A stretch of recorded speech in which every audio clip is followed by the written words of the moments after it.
জয় যীশু আপোনাৰ কাষত বহি থকা মানুহজনৰ হ্যান্ডশেক এটা দিয়ক আৰু কক আপোনাৰ ঈশ্বৰ ভাল আমেন ঈশ্বৰ ভাল আমেন আমেন গ্লৰি টু জিজাছ আমি ঈশ্বৰক ধন্যবাদ দিওঁ যে যেতিয়াও আমি গোট খাওঁ কিমান ডাঙৰ কথা জানেনে এইটো আমি সাধাৰণ মানুহ হয় কেতিয়াবা আমি মানুহক মাতিলে মানুহে নাহে মানুহৰে সময় নাথাকে আমাৰ কাৰণে কিন্তু আমি যেতিয়া গোট খাওঁ গোটেই পৃথিৱীৰ সৃষ্টিকৰ্তা দৰি দৰি আহি যায় এইটো কিমান ডাঙৰ কথা নহয় আপুনি যদি ভাবিছে মোৰ কোনো মূল্য নাই চোৱাচোন মোৰ ঘৰতো মোক কোনো মাতেই নিদিয়ে আপুনি ভাবক কিমান ডাঙৰ কথা আপুনি যীশু বুলি মাতিলে যীশুৰ উপস্থিতি তাতে আহি যায় কিমান ডাঙৰ কথা এইটো আপুনি কেতিয়াও অকলশৰীয়া নহয় আমেন আৰু এজনে যে আজি কিবা এটা বলিদান দি পেলাই আহিছে কিছুমানে কিবা এটা কাম এৰি থৈ আহিছে কিছুমানৰ চাগে এইটো লাষ্ট পইচা বাকী আছিল আপুনি হেতুৰ বলিদান দি আজি বাছ ধৰি পেলাই আহিছে এই সৰু সৰু বলিদানবোৰ ঈশ্বৰৰ দৃষ্টিত বহুত ডাঙৰ আমেন আৰু তাৰ পুৰস্কাৰ আপুনি এইখন পৃথিৱীত দেখা পাবই আৰু আহিবলগীয়া এই পৃথিৱীখন যেতিয়া এৰিও যাব আপোনাৰ পুৰস্কাৰ শেষ নহ'ব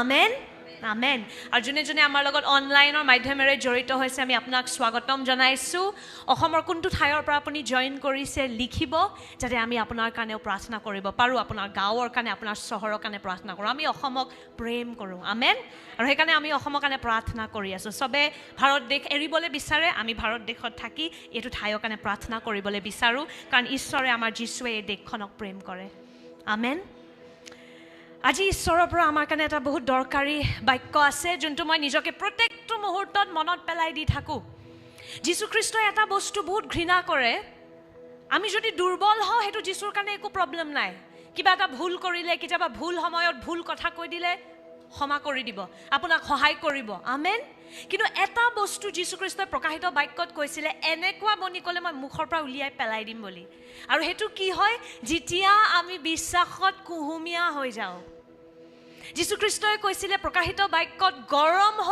নহ'লে ঠাণ্ডা হ কুহুমীয়া হৈ গ'লে মই তোক মোৰ মুখৰ পৰা উলিয়াই পেলাই দিম বুলি কৈছে মানে আপুনি গম পায় কুহুমীয়া বিশ্বাসটো যীশুখ্ৰীষ্টই কিমান ঘৃণা কৰে আৰু ঈশ্বৰৰ ৰাজ্যত এইটো সবচে ডেঞ্জাৰাছ বস্তু আপুনি যদি পাপ কৰিছে ঈশ্বৰৰ তালৈ ঘূৰি আহক ক্ষমা খোজক তেওঁ আপোনাক ক্ষমা কৰিব আমেন কিন্তু যেতিয়া আমাৰ ঈশ্বৰৰ ওপৰত নিৰ্ভৰ কৰিবলৈ ইচ্ছাই নোযোৱা হয় যেতিয়া আমাৰ ভোকটো কুহুমীয়া হৈ যায় ঈশ্বৰৰ ৰাজ্যত আমি লাগি ধৰোঁ আৰু আমি চিন চমৎকাৰ দেখা বন্ধ কৰি দিওঁ আৰু ঈশ্বৰেও আমাৰ ব্যৱহাৰ কৰিব নোৱাৰে যদি আমাৰ বিশ্বাসটো কুহুমীয়া হৈ যায় সেইকাৰণে আমি প্ৰত্যেকটো মুহূৰ্তত নিজৰ পৰীক্ষা লৈ থাকিব লাগিব নিজকে চাই থাকিব লাগিব মোৰ বিশ্বাসটো কিমান গৰম হৈ আছে কাৰণ ঠাণ্ডা হ'বলৈ নহয় বেছি সময় নালাগে কুহুমীয়া হ'বলৈ সময় নালাগে চাওক ঠাণ্ডা বিশ্বাস হ'লে প্ৰব্লেম নাই যীশুখ্ৰীষ্টই পবিত্ৰ আত্মাৰ জুয়েৰে গৰম কৰি দিব পাৰে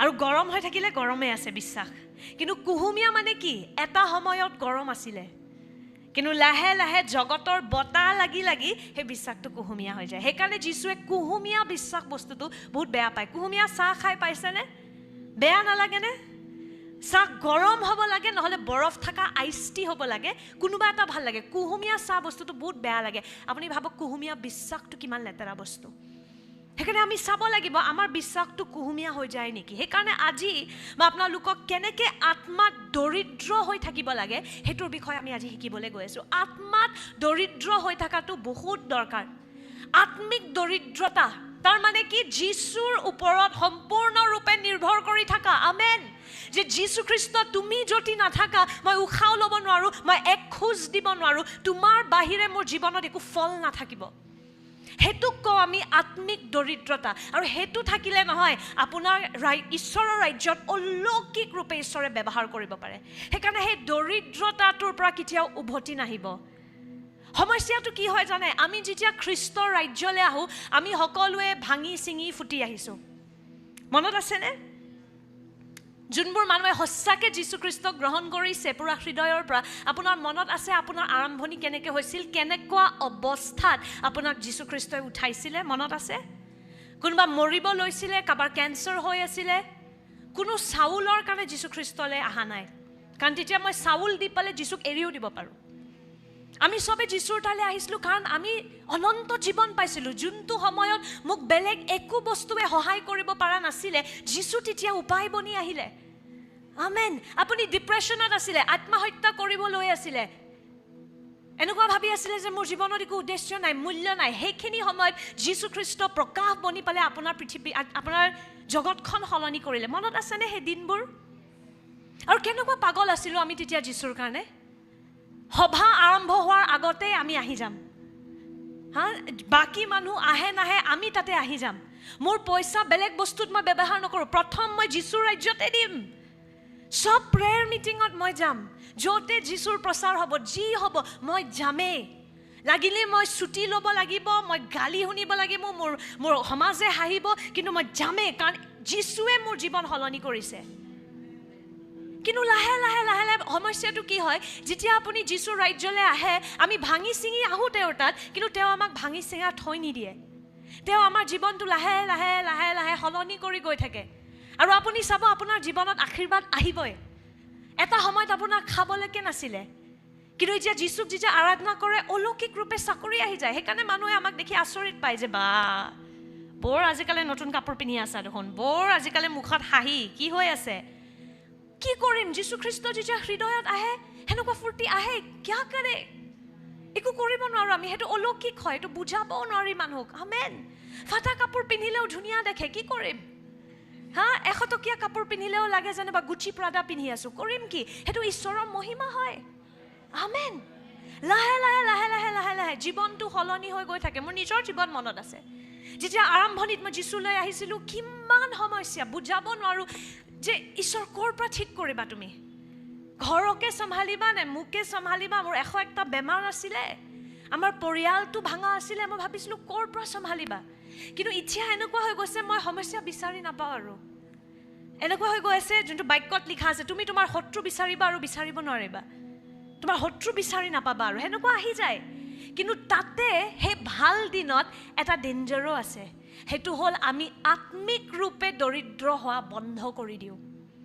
যেতিয়া সমস্যা থাকে নহয়, যেতিয়া কেঞ্চাৰ হৈ থাকে, আপুনি চাব কেনেকুৱা আৰাধনা ওলায়।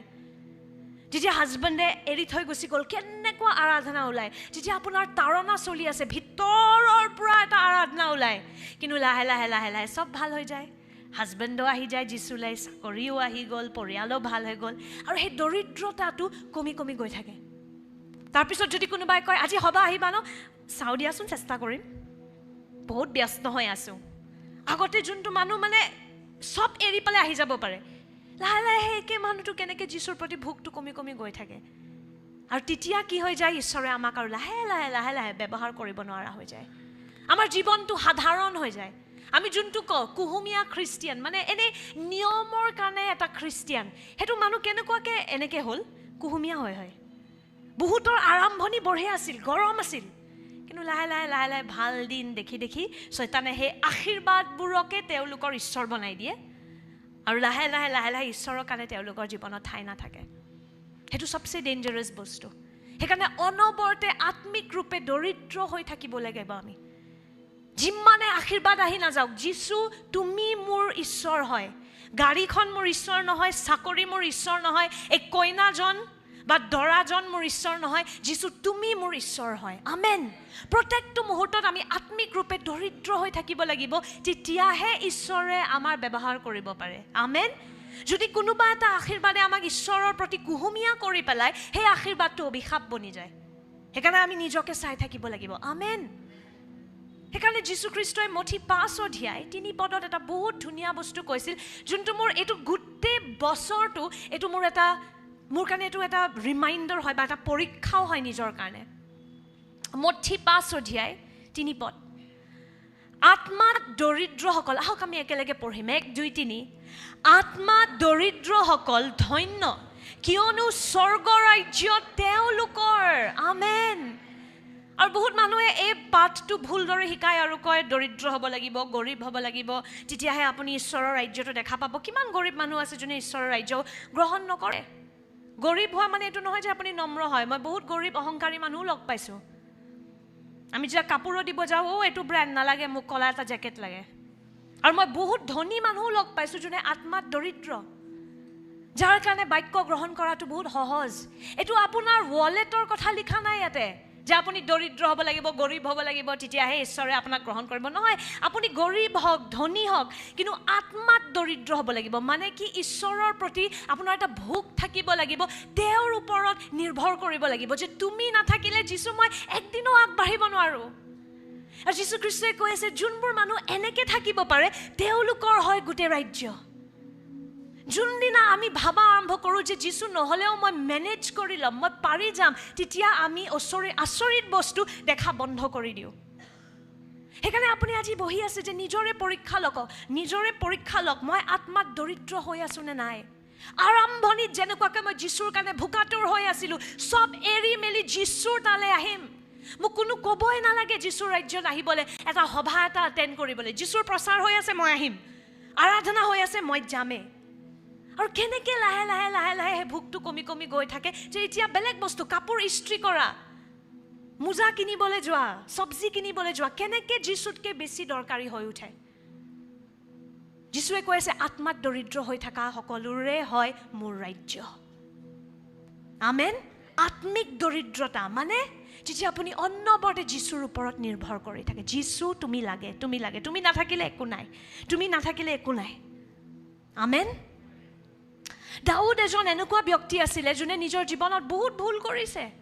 এনেকুৱা ডাঙৰ ডাঙৰ ভুল যোনটো চাগে আমি কেতিয়াও কৰাই নাই। বলৎকাৰ কৰাৰ পৰা, বধ কৰাৰ পৰা সি বহুত ডাঙৰ ডাঙৰ পাপ কৰিছে। আপুনি ভাবিছে আপুনি এটা চিগাৰেট খাই দিলে ঈশ্বৰে আপোনাক অস্বীকাৰ কৰিলে। মই কোৱা নাই চিগাৰেট খোৱাটো ভাল, কিন্তু ঈশ্বৰে আপোনাক ক্ষমা কৰিব পাৰে। কেতিয়াবা যদি আপুনি মিছা কথা ক'লে, মই কোৱা নাই সেইটো ভাল, কিন্তু ঈশ্বৰে ক্ষমা কৰিব পাৰে। আমেন। দাউদে তাতকৈ আৰু বহুত ডাঙৰ ভুল কৰিছিলে। নিজৰ বন্ধুৰ অৰ্ধাংগিনীৰ ওপৰত তাৰ চকু পৰিছিল, বাথশিবা, সকলোৱে কাহিনীটো জানেই চাগে। আজি ভাবকচোন কিমান ডাঙৰ কথা সেইটো, যে সি নিজৰ বন্ধুৰ অৰ্ধাংগিনীৰ বলৎকাৰ কৰিলে আৰু নিজৰ বন্ধুৰ বধ কৰি পেলালে, ইউৰায়াৰ বধ কৰি পেলালে। তথাপি ঈশ্বৰে যেতিয়া তাক নতুন নিয়মত মনত কৰে, তাক দাউদ বলৎকাৰী বুলি মাতা নাই, তাক মাতিছে দাউদ এনেকুৱা এজন পুৰুষ যোনে মোৰ হৃদয়ৰ পিছপানে দৌৰে, মোৰ হৃদয়খন বিচাৰে। কিয় দাউদক ইমান সন্মান দিয়া গ'ল? কাৰণ যিমানে ভুল নকৰক কিয় নহয়, দাউদ আত্মিক ৰূপে দৰিদ্ৰ আছিল। তাৰ জীৱনৰ শেষৰ লাগে সি আত্মিক ৰূপে দৰিদ্ৰ আছিল। যে যীশু ঈশ্বৰ, তেতিয়া যীশু বাৰু প্ৰকাশিত হোৱা নাছিলে, কিন্তু ঈশ্বৰ জিহুৱা তুমি নাথাকিলে একো নাই। যোনদিনা তাক ধৰা পৰিছিল যে তই নিজৰ বন্ধুৰ বধ কৰিছ নহয়, তই নিজৰ বন্ধুৰ অৰ্ধাংগিনীৰ বলৎকাৰ কৰিছ, সি কিহৰ কাৰণে কান্দিছিলে জানে? সমাজৰ কাৰণে কান্দা নাই, সি কান্দিছে যে ঈশ্বৰক মই দুখ দিলোঁ। সি এইটো ভাবা নাছিলে যে লোক কিয়া কহেংগে, মানুহে কি ক'ব মোক। নাই, সি ৰজা আছিলে ভাই ইজৰাইলৰ, কিন্তু তাৰ এটা বস্তুৱে বেয়া লাগিছিল যে মই মোৰ ঈশ্বৰক কেনেকৈ দুখ দিলোঁ। আৰু সেইটো হৃদয়ৰ কাৰণে ঈশ্বৰে দাউদক আজিলৈকে সন্মান দিয়ে। আমেন। যদিও তাৰ পাপ বহুত বেছি আছিলে। আমেন। চ' আত্মিক দৰিদ্ৰতাটো, সেই ঈশ্বৰৰ ওপৰত নিৰ্ভৰ কৰি থকাটো, সেইটো থাকিলে আপোনাক ঈশ্বৰৰ ৰাজ্যত কোনো ৰখাব নোৱাৰে। আমেন। গীতমালা 131ত আমি চাওঁ 1 পৰা 3 পদ। গীতমালা 131, 1 পৰা 3 পদত দাউদে বহুত ধুনীয়া কথা কয়। আহক আমি একেলগে পঢ়িম। দাউদে কয়, হে জিহুৱা, মোৰ মন গৰ্বিত নহয়, মোৰ দৃষ্টিও উচ্চ নহয়, নিজৰ কাৰণে মোৰ কোনো মহান আশা নাই, নাইবা মোৰ পক্ষে অসম্ভৱ আশ্চৰ্য বিষয়বোৰ লৈও মই চিন্তিত নহওঁ। কিন্তু মই মোৰ প্ৰাণক সুস্থিৰ আৰু শান্তৰ কৰি ৰাখিলোঁ, যেনেকৈ পিয়াহ এৰা শিশুটি মাকৰ ওচৰত শান্ত হৈ থাকে, মোৰ ভিতৰত থকা প্ৰাণটো পিয়াহ এৰা শিশুটিৰ দৰে মোৰ লগতে আছে। হে ইজৰাইল, জিহুৱাত আশা ৰাখা, এতিয়াৰ পৰা অনন্তকাললৈকে। আমেন। ইয়াতে দাউদে ইমান ধুনীয়া কথা কৈছে। সি কৈছে মোৰ মন গৰ্বিত নহয়, মোৰ দৃষ্টি উচ্চ নহয়, নিজৰ কাৰণে মোৰ কোনো মহান আশা নাই, নাইবা মোৰ পক্ষে অসম্ভৱ আশ্চৰ্য বিষয়বোৰ লৈ মই চিন্তিত নহওঁ। মানে দাউদে কি কৈ আছে, মই একোৱেই নহয়। যোনবোৰ বস্তু বহুত ডাঙৰ হয়, বহুত দৰকাৰী হয়, বহুত মূল্যৱান হয়, সেইবোৰ বস্তুৰ বিষয়ে মোৰ নিজৰ একো জ্ঞান নাই। আৰু মনত কৰক যে এইবোৰ কেতিয়াৰ পাছত হ'ল, যেতিয়া দাউদে গলায়তক হৰুৱাইছিলে। মনত আছেনে? ইমান ডাঙৰ এটা দৈত্য এটাক দাউদে হৰুৱাইছিল কেৱল এটা শিল লৈ পেলাই তাৰ অহংকাৰহে হ'ব লাগিছিলে যে মই ইজৰাইল মোক চোৱা মোৰ নিচিনা ৰজা কতো নাই মই কেৱল শিল লৈ পেলাই 9 ফুট দৈত্য এটাক হৰুৱাইছোঁ নাই সি কিমান নম্ৰ সি কৈছে মোৰ একোৱে নাই ডাঙৰ বস্তুবোৰৰ বিষয়ে মই একো নাজানো মোৰ নিজকে লৈ পেলাই মোৰ একো আশা নাই আৰু সি কি কয় ইজৰাইলে কাক চোৱা চাওক অন্তিমত 3 পদত কি কয় আহক একেলগে পঢ়িম 1 2 3 হে ইজৰাইল জিহুৱাত আশা ৰাখা এতিয়াৰ পৰা অনন্তকাললৈকে আমেন দাউদে ইজৰাইলক কৈ আছে ইজৰাইল হ'ব পাৰে মই তোৰ ৰজা হয় দেখাত কিন্তু মোৰ ওপৰত আশা নাৰাখিবি নিজৰ আশা ইজৰাইলৰ ঈশ্বৰৰ ওপৰত জিহুৱাৰ ওপৰত ৰাখা হেতুক আপুনি ক'ব পাৰে আত্মিক ৰূপে সি দৰিদ্ৰ আছিলে যদিও সি নিজৰ জীৱনত ইমান ডাঙৰ ডাঙৰ যুদ্ধ জিকিছে ইমান ডাঙৰ ডাঙৰ বিজয় সি দেখিছে তথাপি সি কৈ আছে ইজৰাইল মই একো নহয় মোলৈ নাচাবা আমেন নিজৰ ঈশ্বৰলৈ চোৱা কাৰণ সেইখিনি সময়ত দাউদে জানিছিলে যেতিয়া সি গলায়থৰ লগত সন্মুখীন হৈ আছিল দাউদে নিশ্চয় জানিছিলে মই ইয়াতে নায়েই মই যে এই হিলটোৰ দ্বাৰা হৰুৱাব পাৰিছোঁ এইটো একমাত্ৰ জিহুৱাৰ উপস্থিতিৰ কাৰণে হয় আমেন এইটোক আমি কওঁ আত্মিক ৰূপে দৰিদ্ৰ আৰু সবচে মহান উদাহৰণ আত্মিক দৰিদ্ৰতাৰ হ'ল আমাৰ নিজৰ ঈশ্বৰ যীশুখ্ৰীষ্ট তেওঁ নিজে ঈশ্বৰ আছিলে আমেন 100% ঈশ্বৰ 100% মানুহ কিন্তু তথাপি তেওঁ কি কৰিছিল প্ৰতিদিন তেওঁ বেলেগ মানুহ হাৰ পৰাৰ আগতে নিজে পৰ্বতলৈ যায় একান্ত স্থানত আৰু গৈ পেলাই প্ৰাৰ্থনা কৰে কি দৰকাৰ আছিলে তেওঁক প্ৰাৰ্থনা কৰিবলৈ তেওঁ নিজে দুখন ঈশ্বৰ তেওঁ আমাৰ কাৰণে এটা উদাহৰণ দেখুৱাই আছিলে যে মানৱ জাতিয়ে কেনেকুৱাকৈ জীয়াব লাগে ডাঙৰ ডাঙৰ চিন চমৎকাৰ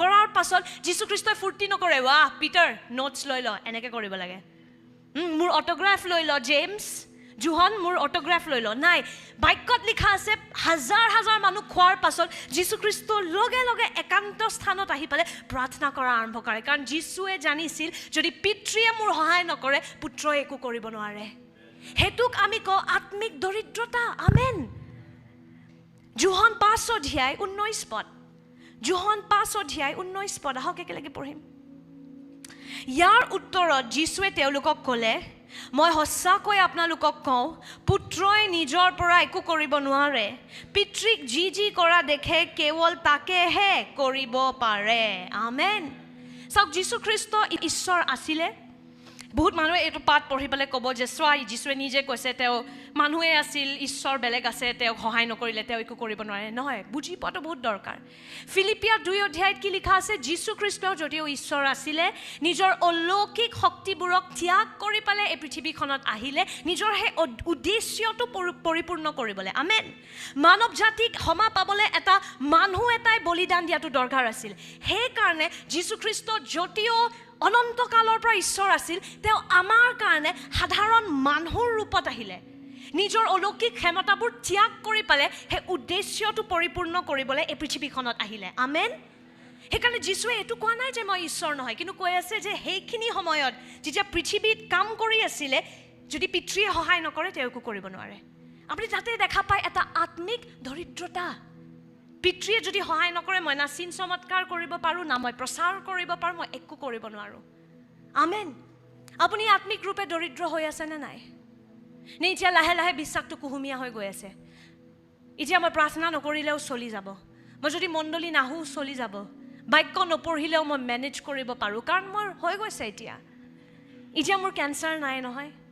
এতিয়া মোৰ চাকৰি আহি গ'ল নহয় এতিয়া মোৰ স্বামী খ্ৰীষ্টলৈ আহি গ'ল নহয় এতিয়া মোৰ বাচ্চাৰ ভিতৰত আৰু একো প্ৰব্লেম নাই নহয় চাব কিন্তু সেই ভাল দিনবোৰকো বেয়া ৰূপে ব্যৱহাৰ কৰিবলৈ শয়তানে জানে সেইকাৰণে আমি বহুত সাৱধান হৈ থাকিব লাগিব আশীৰ্বাদবোৰ বঢ়িয়া ঈশ্বৰৰ ফালৰ পৰা হয় কিন্তু আশীৰ্বাদবোৰে আমাৰ সেই নিৰ্ভৰতাটোক কুহুমীয়াও কৰি দিব পাৰে যদি আমি আশীৰ্বাদবোৰ লৈ ইমান ব্যস্ত হৈ যাওঁ যে ঈশ্বৰৰ প্ৰতি সেই আগৰ নিচিনাহে পাগলামিটো নোহোৱা হৈ যায় মই ডেইলি নিজৰ পৰীক্ষা লওঁ কাৰণ আগতে মোৰ মনত আছে যেতিয়া মা দেউতাই তাৰণা কৰে আমি কি ধৰণকে আৰাধনা কৰিছিলোঁ ঘণ্টাকে ঘণ্টা মই আৰু মোৰ বাই দৰ্জা বন্ধ কৰি যীশুৰ আৰাধনা কৰি থাকোঁ কোনো ষ্টেজ নাই কোনো লাইটছ নাই কোনো ইউটিউব নাই মই আৰু মোৰ যীশুখ্ৰীষ্ট এটা বেলেগ ধৰণৰ এটা আমাৰ প্ৰেম আছিল যীশুৰ প্ৰতি কিন্তু যোনদিনা মা খ্ৰীষ্টত আহি গ'ল যোনদিনা দেউতা খ্ৰীষ্টলৈ আহি গ'ল এটা প্ৰলোভন এটা আহে এলেহুৱা হৈ যাবলৈ আগৰ নিচিনা এতিয়া প্ৰাৰ্থনা নকৰিলে হ'ব আগৰ নিচিনা এতিয়া সেই জুইটো নজ্বলিলে হ'ব আৰু সেইকাৰণে মোৰ বহুত ভয় লাগে মই অনবৰতে যীচুক সুধি থাকোঁ যীচু মোৰ সেই দৰিদ্ৰতাটো যেন সদায় থাকক মই কেতিয়াও ইমান বঢ়িয়া হৈ যাব নিবিচাৰোঁ যে তোমাৰ দৰকাৰে নাই মোৰ আৰু মই নিজেই চব পাৰোঁ যোনদিনা আমি সেনেকুৱা হৈ যাম নহয় আমাৰ ঈশ্বৰৰ ৰাজ্যত কোনো কাম নাই যেতিয়া লাগে আপুনি পৰি আছে কিন্তু দৰিদ্ৰ হৈ আছে ঈশ্বৰে আপোনাক উঠাব পাৰে আকৌ ব্যৱহাৰ কৰিব পাৰে কিন্তু যোনদিনা হৃদয়খন ঠাণ্ডা হৈ পৰে যীশুখ্ৰীষ্টৰ প্ৰতি যদিও বাহিৰৰ পৰা একো পাপ কৰা নাই ঈশ্বৰে তথাপি আপোনাৰ ব্যৱহাৰ কৰিব নোৱাৰে ফেৰিচি আৰু ছেডুচিয়ে কিমান পাপ কৰিছিলে ইমান ডাঙৰ পাপটো কৰা নাছিলে চাব গ'লে দাউদেতো তাতকৈ বহুত ডাঙৰ পাপ কৰিছিল ফেৰিচি আৰু ছেডুচিবোৰ যোন ইহুদী আইনৰ শিক্ষক আছিল তেওঁলোকতো বহুত চিজিল আছিল বাহিৰৰ পৰা ৰাতিপুৱা উঠি প্ৰাৰ্থনা কৰে নিজৰ দশমাংশ দিয়ে বাহিৰৰ পৰা চিজিল পিতৰতকৈ বহুত বেছি চিজিল পলুছতকৈ বহুত চিজিল কিন্তু যীচুক সেনেকুৱা মানুহ নালাগে ইমানেই চিজিল যে আপুনি মৰা ইমানেই চিজিল যে আপোনাৰ হৃদয়খন ঠাণ্ডা সেনেকুৱা মানুহ যীচুক নালাগে গুলমাল থাকিলে ভাঙা ফুটা হ'লে একো প্ৰব্লেম নাই কিন্তু হৃদয়খন জ্বলি থাকিব লাগিব যীচুৰ কাৰণে দৰিদ্ৰ হ'ব লাগিব যীচুৰ প্ৰতি ভোকাতুৰ হৈ থাকিব লাগিব আমেন নিজৰ পৰীক্ষা লওক আৰম্ভণিত কেনেকুৱা আছিল বেলেগ মানুহক চাব নালাগে বেলেগ মানুহৰ বিশ্বাসৰ লগত তুলনা নকৰিব চবৰে যাত্ৰা বেলেগ নিজৰে আৰম্ভণিটো মনত কৰক সেই প্ৰথমবাৰ যেতিয়া যীশুখ্ৰীষ্টৰ প্ৰেমটো অনুভৱ কৰিছিলে পবিত্ৰ আত্মাৰে ভৰিছিলে কেনেকুৱা আছিল আৰু একো নালাগে পাই গ'লোঁ মই যি লাগে মোক লাহে লাহে লাহে লাহে যেতিয়া দিনবোৰ ভাল হৈ গৈ থাকে যীচু বেক ছিটত গৈ থাকে লাহে লাহে যীচুৰ কাৰণে টাইম নাই বাক্যৰ কাৰণে টাইম নাই প্ৰাৰ্থনা কৰিব দৰকাৰ নাই মণ্ডলীৰ কাৰণে সময় নাই আৰু আপুনি চাব কেনেকুৱাকৈ আপুনি এটা নৰ্মেল ঠাণ্ডা খ্ৰীষ্টিয়ান বনি যায় যাক শয়তানেও ভয় নকৰে আৰু জগতত একো কাম নাই সাৱধান হৈ থাকিব লাগিব আমি আমেন আমেন আজি আপোনাক মই এনেকুৱা যীচুৱে আপোনাক বহুত প্ৰেম কৰে শিক্ষাটোও দৰকাৰ কিন্তু কেতিয়াবা আমি শুধৰণি পোৱা শিক্ষাটোও লাগে হয়নে অনবৰতে মিঠাই খাই থাকিলেতো নহ'ব কেতিয়াবা আমি মাংস দিব লাগিব যোনটো আপুনি চুবাব লাগিব আমেন নিজৰ পৰীক্ষা আজি বহি বহি ইয়াতে বহি আছে নিজৰ পৰীক্ষা লৈ থাকক কুহুমীয়া হৈ আছোঁ নেকি মই গীৰ্জা আহিবলৈ আগৰ নিচিনাই ফূৰ্তিটো নাই এনেকুৱা লাগে জানোৱেতো 3টা গান গাব তাৰপিছত দশমাংশ এইবোৰ ল'ব শিক্ষা শুনি আমেন কৈ চেণ্ডউইচ খাই গুচি যাম জানোৱে মই কেনেকুৱা হ'ব এইটো গীৰ্জাৰ প্ৰব্লেম নহয় এইটো আপোনাৰ হৃদয়ৰ প্ৰব্লেম হৈ আছে আমেন যোন ভোকাটোৰ তাৰ কাৰণে নিমখ ভাতো বহুত ধুনীয়া যাৰ পেট বেয়া তাৰ কাৰণে KFC পিজ্জা যি আনে একো কাম নাই যদি এনেকুৱা লাগে গীৰ্জাত গীৰ্জা আহি আছোঁ জানো মই কেনেকুৱা হয় আজি নগ'লে হ'ব যোৱা সপ্তাহ গৈছোঁ নহয় সেৱাটো কৰি আহিছোঁ নহয় মই যোৱা সপ্তাহ গৈ আহিছোঁ এবাৰ নগ'লে হ'ব সেইবোৰ কি হয় জানে আপোনাৰ স্বাস্থ্যটো অকণমান গোলমাল হৈ আছে আত্মিক পেট বেয়া হৈ আছে সেইকাৰণে ভাল কৰাটো দৰকাৰ আমেন যীশুখ্ৰীষ্ট নিজে আত্মিক ৰূপে দৰিদ্ৰতাত কেনেকৈ জীয়াব লাগে সেইটো তেওঁ আমাক দেখাইছিলে প্ৰত্যেকটো মুহূৰ্তত প্ৰাৰ্থনাত থাকিছিল আমাৰ যীশুখ্ৰীষ্ট যেতিয়া পৃথিৱীত আছিল আমেন কিবা এটা কাৰ্য কৰাৰ পাছত লগে লগে লুকাই যায় এটা একান্ত স্থানত গৈ প্ৰাৰ্থনা কৰে কেতিয়াও অহংকাৰ নকৰে যে চা মই কি কৰিলোঁ লগে লগে পিতৃৰ ওপৰত নিৰ্ভৰ কৰে যে ইমান মানুহ খোৱালোঁ কিন্তু এতিয়া ঘূৰি যাওঁ আকৌ মোক মেইনজনৰ লগত কানেকশ্যনটো থকাটো দৰকাৰ তেওঁ নাথাকিলে মই একো কৰিব নোৱাৰোঁ আমেন